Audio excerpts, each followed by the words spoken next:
This episode from the life of Sherlock Holmes will be transmitted to our men and women overseas by shortwave and through the worldwide facilities of the Armed Forces Radio Service. Petri Wine brings you Basil Rathbone and Nigel Bruce in the new adventures of Sherlock Holmes.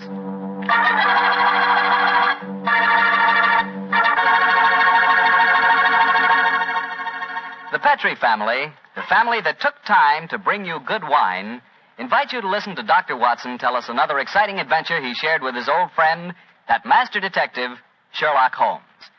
Tonight, instead of joining the doctor at his home, we're all meeting here at Camp Roberts in California, where the doctor's going to tell his story before a large audience of GIs, and as usual, I'm going to tell my story right now. It's about Petri California Sherry. And I want you to know that Petri Sherry is the best beginning a good meal ever had.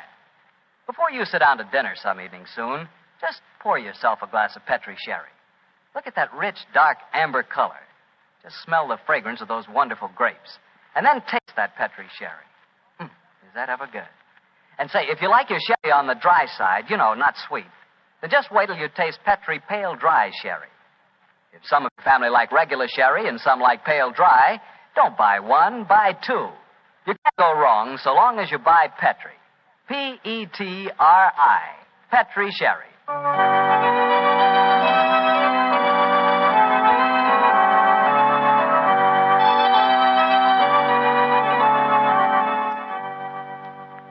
And now let's join Dr. Watson and get on with our story. Good evening, Mr. Bartell. Well, Doctor, your study seems a little bigger than usual this week. Yes, my boy.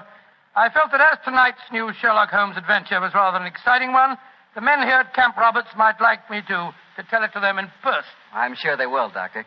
Which particular story have you selected? One that I call The Strange Case of the Murder in Wax. It concerns one of the most sinister mass murderers who ever threatened the peace of London. It was in the summer of 1900, and the city had been rocked by a series of ghastly murders on Hampstead Heath. Hampstead Heath? Yes, Hampstead Heath. That's a large, rambling park in the suburbs of London, Mr. Bartell, and noted as a rendezvous for young lovers. It was here that the elusive murderer, knife in hand, was wont to roam at nighttime, searching for his prey. All of his victims were young girls, and despite the frantic efforts of the police, each murder seemed to be as baffling as the one that preceded. Finally, of course, as usual, Scotland Yard came to Sherlock Holmes for help. It seems almost like yesterday, Mr. Bartell, that Inspector Lestrade stood in our Baker Street rooms, imploring Holmes to handle the case. Mr. Holmes, you've got to help us. I don't mind telling you the yard's at the end of its rope. I sympathize with you, Lestrade, but I don't see that there's much that I can do. Only the police can handle the widespread, detailed work necessary to this case. The private detective is helpless. Yes, perhaps if you'd come to Mr. Holmes in the first place, Lestrade, he might have helped you. But the murderer hasn't finished yet. There'll be more killings if we don't catch him, you mark my words. Mr. Holmes, please help us, won't you? Before I commit myself, Lestrade, give me the exact chronology of events, will you? All my information on the murders has been derived from the London newspapers, notoriously inaccurate in matters of fact. I can give you all the particulars, sir. I've been on the case right from the beginning. All the murders have taken place on Hampstead Heath at night time, and all the victims have been young women. Who was the first one? A girl by the name of Oakley, Bessie Oakley. She was a shop girl who worked at Derry and Tom's in Kensington High Street. 3 weeks ago, she was out on the heath with a young fella by the name of Alfred Smith. From what he told me, it was a moonlight night that night as they sat there out on the heath.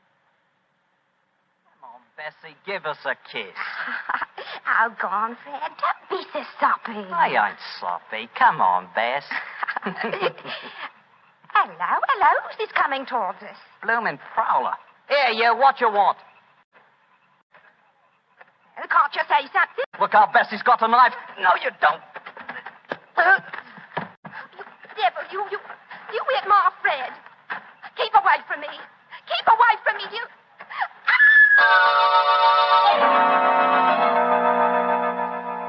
And that's all I know, Inspector Lestrade. I never got a good look at him.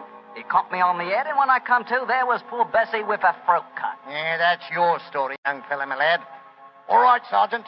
You can book him on suspicion of murder.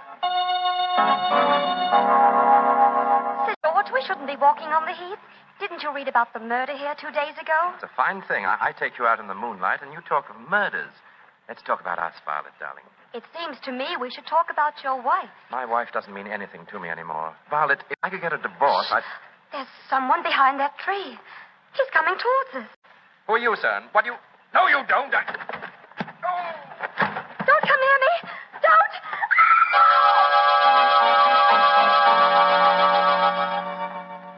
Inspector Lestrade, she's dead, poor girl, I know, but a scandal can't bring her back. If there's any way to keep my name out of the papers, Yeah, I'm afraid you'll have to take your chances, Sir George. Oh, and Sergeant. Yes, Inspector? You can turn that boy loose, Weevil, for questioning. The man who did this is obviously the same killer. I'm afraid we're going to hear a lot more from him. Light edition evening paper. Hampstead Heath murderess strikes for fifth time. 9 girls murdered on Hampstead Heath. Light edition evening paper here. Now, look here, miss. You can't go walking by yourself on the heath. It ain't safe. Oh, thank you, Constable, but I'm not frightened. I want to be by myself, and I want to think. Well, I can't stop you by law, I suppose, but you shouldn't do it. Yeah. I don't know how to handle these modern young things, and that's a fact. Inspector Lestrade, he must have killed her the moment she got out of my sight. I searched the old ruddy heath, but I couldn't find the murderer. But it did startle him. He left his knife in the body. Good, Jackson. The body's not been identified yet, eh? No, Inspector. We'll print her photograph in all the papers. We've got to find out who she is.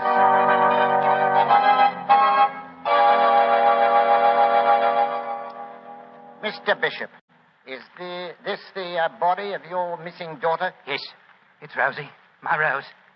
Inspector Lestrade, if I ever lay my hands on that murdering fiend, I'll kill him. I'll kill him with my bare hand. There's the story, Mr. Holmes. Rose Bishop was the 10th and last girl murdered. But she was the first girl murdered when she was alone. Eh, Lestrade? Yes, sir. You found no clues? Well, none that proved anything when we checked on them. Let me ask you a question or two, Lestrade. Or anything you like, sir. You've taken the obvious precautions, of course. Oh, how do you mean, You sir? posted a heavy police guard on the heath? Why, yes, sir. We've had 100 plainclothesmen walking there at night ever since the second murder. But he seems to slip through our fingers. I suppose you've also posted policemen dressed in women's clothes. Yes, Mr. Holmes.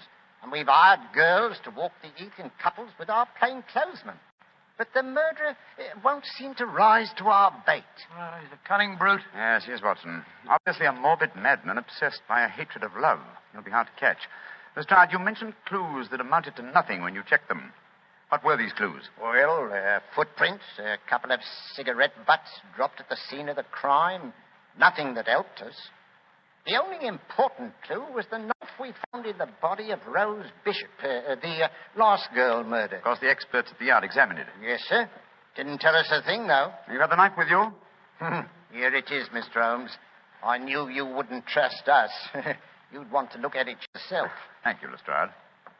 Yeah. Mm-hmm. Interesting. What is it, Holmes? This knife is a collector's item.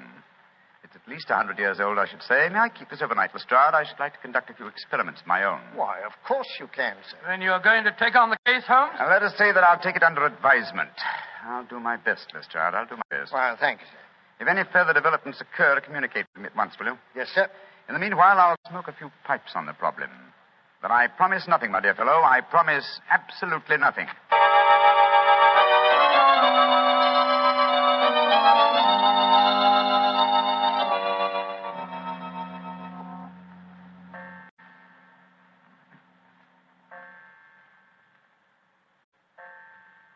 3 o'clock in the morning, Holmes. You're still peering through your microscope at that knife Lestrade left with you. That's true, old chap. That's quite true. You must be a very dull companion. Why don't you go to bed? Oh, because I'm afraid I may miss something. Confound it. Have you discovered anything? Yes, I think so. Oh, what? The handle of this knife is corrugated.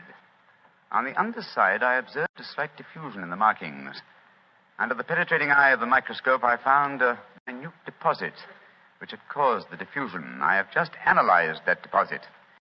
It's wax, colored wax. Colored wax? Well, what does that signify? Oh, by itself, very little. But when you combine it with a knife that definitely belongs to another century, it does suggest a certain origin. I got an idea. Perhaps it came from the theater. An 18th century dagger could belong in a period play. And the colored wax might easily be part of an actor's makeup. It excellent deduction, Watson. Oh, thanks very much. However, my own theory would be that this dagger came from a waxworks exhibition. Oh, wrong again. Putty is used in theatrical disguises, but I don't recall the use of colored wax. Whereas it is used in making waxen effigies, and of course the dagger would belong as part of the costume. Precisely, my dear fellow. It's a long chance, but I think in the morning we'll make a tour of the various London waxworks exhibitions. If my deduction is a false one, at least we'll have the pleasure of a busman's holiday. We can visit all our old friends who died on the gallows.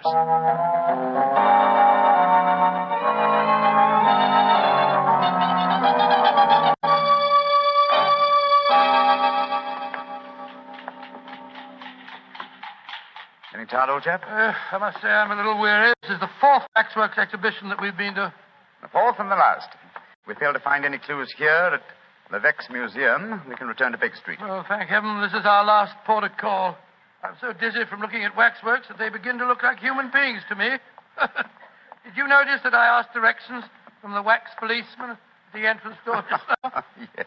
Well, I'm sure many people have been deceived in the same way. Uh-huh. Here we are. Oh, Monsieur Levesque doesn't believe in understatement, does he? Look at that sign there. Oh, gracious me. The Chamber of Horrors. Come in and see the pageant of murder. All the great killers of history reenacting their famous crimes. Well, let's go in, Watson. We should feel thoroughly at home. Creepy in here, isn't it? I've heard that Monsieur Levesque will pay £100 to anyone who will spend all night alone in the Chamber of Horrors. Yes, I've heard of that challenge, too. Are you thinking of accepting the bet? Great Scott, now I can spend a night here for 1,000. A very comprehensive collection of killers, aren't they? Let's see. Williams, Wainwright. Marchioness de Brinvilliers. By George, yes. She was an attractive woman, wasn't she? As trim a pair of ankles as ever I've seen. Yes, but you wouldn't have liked her cooking, Watson. She used the most lethal condiments of almost any woman in history. Hello. What is it? Look over there. I was wondering when we'd come to one of your cases. Dr. Grimsby Rylott and the murder at Stoke Moran. Or the case of the Speckled Band. By Jove, Holmes, the tableau's extraordinarily realistic, isn't it? Yes. One of other old friends of mine are represented here. Should rather like to renew acquaintance with Ricoletti of the Clubfoot and his abominable wife. Ricoletti? I don't remember him, Holmes. Oh, one of my earlier cases, old fellow. I must tell you that story sometime. I wish you would. Holmes, look, that veiled figure over there. Read the placard in front of it. The Hampstead Heath murderer. Well, how very interesting. The face is covered with a black veil. Is this pure showmanship, I wonder, or does Monsieur Levesque know more than Scotland Yard and I? Good day to you, gentlemen. Great Scott, you startled me, sir. Are you admiring my collection of murderers? Monsieur Levesque? Yes, sir. And haven't I the distinction of addressing Mr. Sherlock Holmes? That is my name, and this is my friend, Dr. Watson. How do you do? How do you do, Doctor? I'm greatly honored to meet you both. What do you think of my Chamber of Horrors? Oh, it's very impressive. We're particularly interested in this veiled figure of the Hampstead Heath murderer. Yes, indeed we are, sir. Is there a face beneath that veil? I'll let you in on a trade secret, gentlemen. There are no recognizable features behind that veil. This is purely for publicity purposes. The public always expects to see the latest horrors here. And I thought I'd titillate their morbid palates by having a mysterious figure representing the killer. Of course, if he is captured, I shall add his effigy to my collection. You think he will be captured, then? One can only speculate. He's a clever man, Mr. Holmes. By the way, Monsieur Levesque, does your offer of £100 to anyone who will spend a night in the Chamber of Horrors still hold good? Oh, yes. Are you thinking of accepting the bet, Mr. Holmes? No, but Dr. Watson would like to. What? I don't recommend the experience, Doctor. It's an ordeal that calls for nerves of steel. However, I shall be glad to arrange for it. I haven't the slightest intention of... Backing down now? Of course you haven't, old fellow. What time shall my friend return, sir? About 11:30 tonight. I'll be waiting for him at the main entrance. Splendid. Come on, Watson. Oh, Holmes, I told Good day, Monsieur Levesque. Good day, gentlemen. I shall be waiting for you tonight, Doctor. Holmes, what the blazes do you think you're doing? I haven't the slightest intention of keeping that appointment tonight. Well, of course you haven't. I shall keep it. Disguised as you. You keep it? For heaven's sake, tell me what you're up to, Holmes. You didn't even mention that missing dagger to Levesque. No, because he knows something about the murderer. I'm convinced of it. Well, why'd you say that? As we were standing there talking to him, a breath of air from the open window blew back a corner of the veil. I'll swear that there are clearly defined features beneath it. And so you're going back there tonight to find out? That's right, old fellow. The superstitious used to believe they could use a waxen image to kill a man. Tonight, Watson, we shall prove that a waxen image can be used to trap a killer.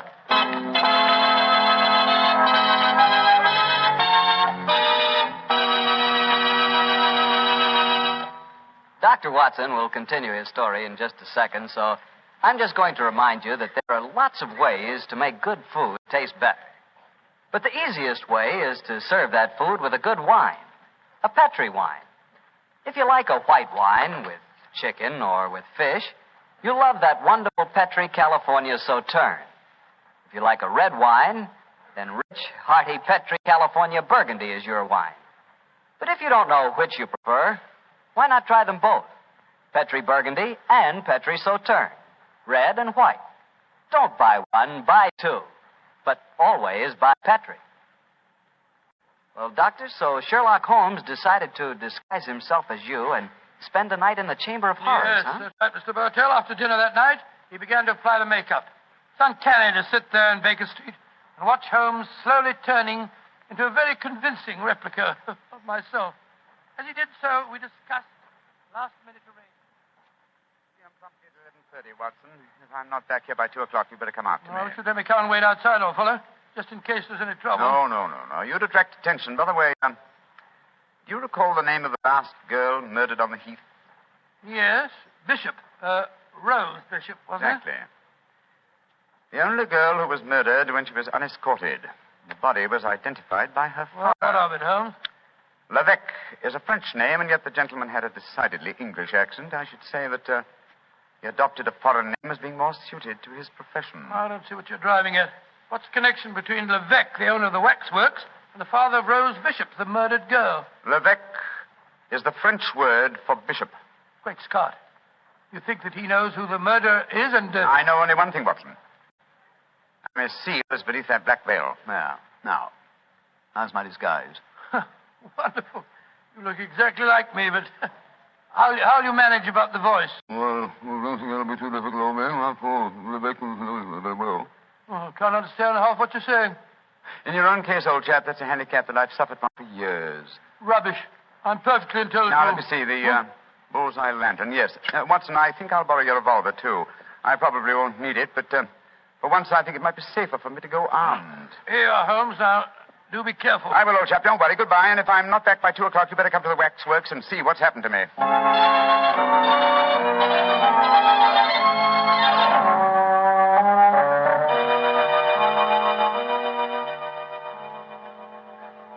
Dr. Watson, you don't mind if I search you? Oh, gracious, Rebecca, of course not. And no lantern, please. The moonlight will give you all the illumination that you need. Oh, dear me. A revolver in your pocket. I'm afraid I can't allow that. Oh, no. Once before, a young man who unwisely accepted my bet left bullet holes in some of my finest waxworks before he finally went raving mad. Gracious me, raving mad, did he? Miss Holmes, we're here. Don't be frightened, Dr. Watson. Many of the waxwork murderers here are all friends of yours. They'll be good company. I shall come and release you at 8 in the morning. Yes, but no. How about if I'm Well, I've sealed all the windows with string and wax. I shall seal the door behind me as I leave. Well, that's very unkind of you. Midnight. The bet is on, Doctor. You still wish to go through with it? Well, I suppose so. Very well, then. I shall leave you now. Good night, Dr. Watson. Good night. Pleasant dreams. Pleasant dreams.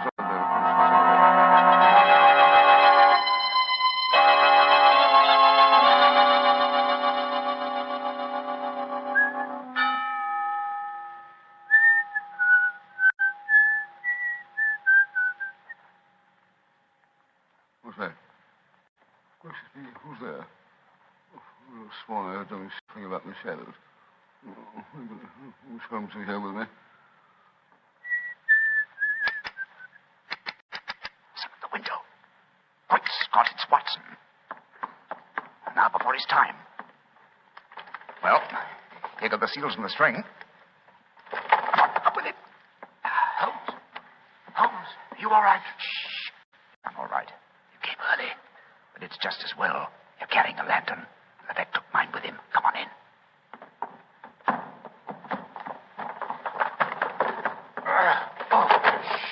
There we are. Quiet, open or quiet. I'm glad to see you, Watson. But What made you decide to come here so early? After you left the start, came to Baker Street. He told me there was another murder on the Heath at 7 o'clock tonight. Another murder, eh? I started worrying about you, Holmes. I had a premonition of impending danger, and I decided to come over here. You're not angry with me? Oh, of course not, my dear fellow. I'm glad of your company, and I appreciate your concern. Have you looked under the veil of the waxwork figure of the Hampstead Heath murderer yet? No, I was just about to. Your lantern will be most useful. Come on, Watson. Oh, what have you been doing? Just doing nothing? Yes, I wanted to give Levesque an impression that I was here for the night, and I also wanted to do some serious thinking. I smoked 2 pipes on the problem, Watson, and I think I know the answer now. I'm willing to swear you'll know the face you see when I lift the veil from the waxen dummy. Here's the figure. Now, hold your lantern a little higher, will you? That's it. I lift the veil, and who do we see? Good Lord, it's the waxwork figure of Levesque himself. Precisely, Watson.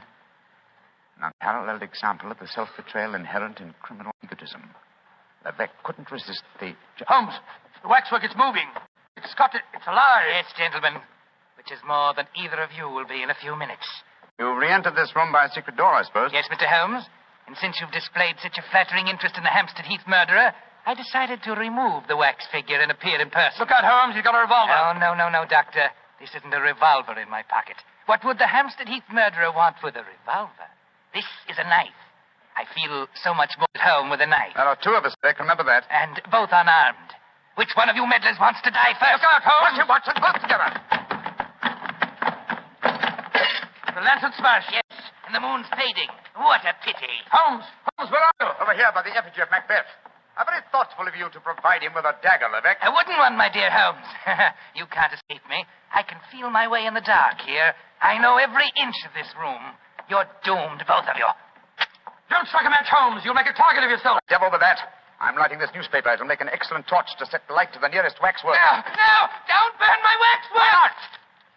Wax on a wooden frame should blaze brilliantly. There we are. Oh, you devil! You're destroying my light's work! Holmes, that burning wax is pouring all over the floor. The curtains are catching light. The whole place will burn down. Oh, my beautiful museum! I thought this would smoke you out. Quick, Watson, at him again. What's that knife, Holmes?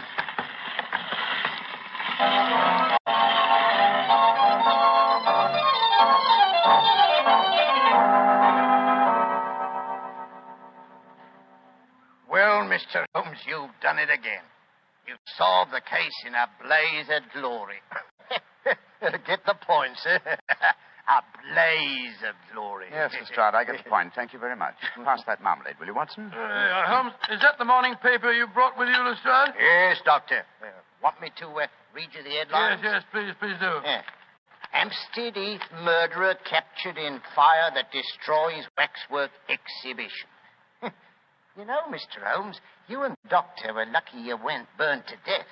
Never mind the chance you ran of having your throat cut by that maniac. It was fortunate that the police and firemen were on the scene as quickly as they were. Levesque had the strength of 10 men. Yes, the strength of a madman. He'll never stand trial, of course. No, Doctor. He'll end up in an asylum where he belongs. Mr. Holmes, what made you suspect Levesque? You first gave me the clue yourself, Lestrade. You told me that all the murdered girls were accompanied by men when they were attacked. All of them save one, Rose Bishop. Therefore, if the murderer was venting a hatred of love, he had to be someone very close to Rose Bishop to know that she was a suitable victim. That point alone, which I was shockingly slow in observing, should have told us to focus our attention on the father, Mr. Bishop, alias Levesque. Well, your theory was certainly right, Mr. Holmes. You should have heard his ravings after the arrest. He swore his daughter had been ruined, and so he'd killed her, too. Holmes, the waxwork figure of the killer, the one with the veil over its face, the features underneath were those of Levesque himself, weren't they? I'm certain of it, old fellow. You see, he had 2 great prides. The first, his natural pride as a fine craftsman in wax. The second, his perverted pride as a prominent and successful murderer. These 2 prides combined suggested to his crazed mind that he make a waxwork figure of himself and range it with the other great killers of history. Yes, but he was cunning enough to protect himself by placing a veil over the face. Precisely, my dear fellow. And when he saw us yesterday and we accepted the wager, he undoubtedly became suspicious and removed the wax figure last night and made his personal appearance as the murderer with every intention of killing us both.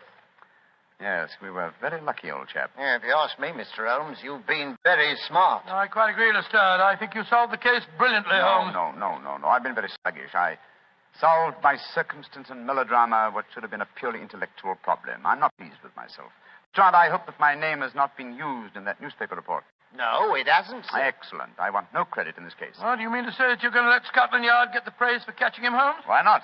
Well, that's very generous of you, Mr. Holmes.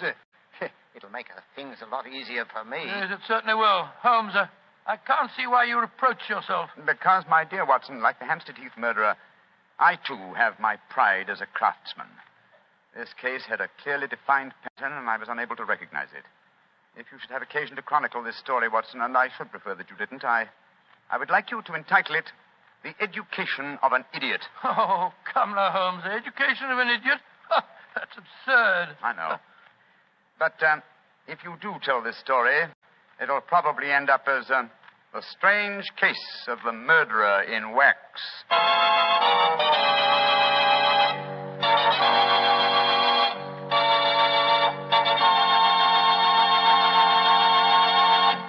Well, Doctor, that was sure a swell story. You know, that's the kind of story I like. Lots of action. Well, that's the kind of story I like to tell. You know, Mr. Bartell, although our broadcasts were heard overseas every week through Armed Forces Radio, this is one of the few occasions that I've had the privilege of really telling my story directly to the boys. And it's been a great pleasure for me to be here at Camp Roberts. Well, that not only goes for you, but for me, too, Doctor, and for the Petrie family. There are no words to describe how much our country owes our servicemen. And to all of you, the Petrie family wants to say, just as every American wants to say, thanks for a swell job. Well, Dr. Watson, what story are you planning to tell us next week? Next week, Mr. Bartell, I'm going to tell you one of the strangest adventures that ever happened to Sherlock Holmes. It takes place in a monastery high in the mountains of Tibet and concerns itself with an avalanche, an execution, and a murder.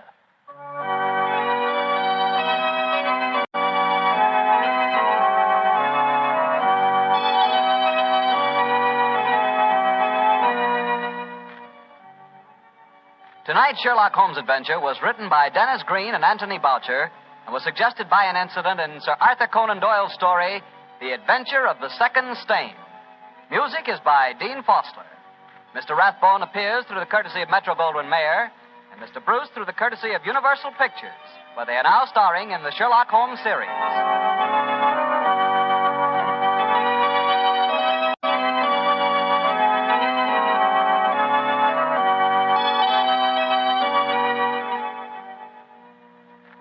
The Petrie Wine Company of San Francisco, California, invites you to tune in again next week, same time, same station.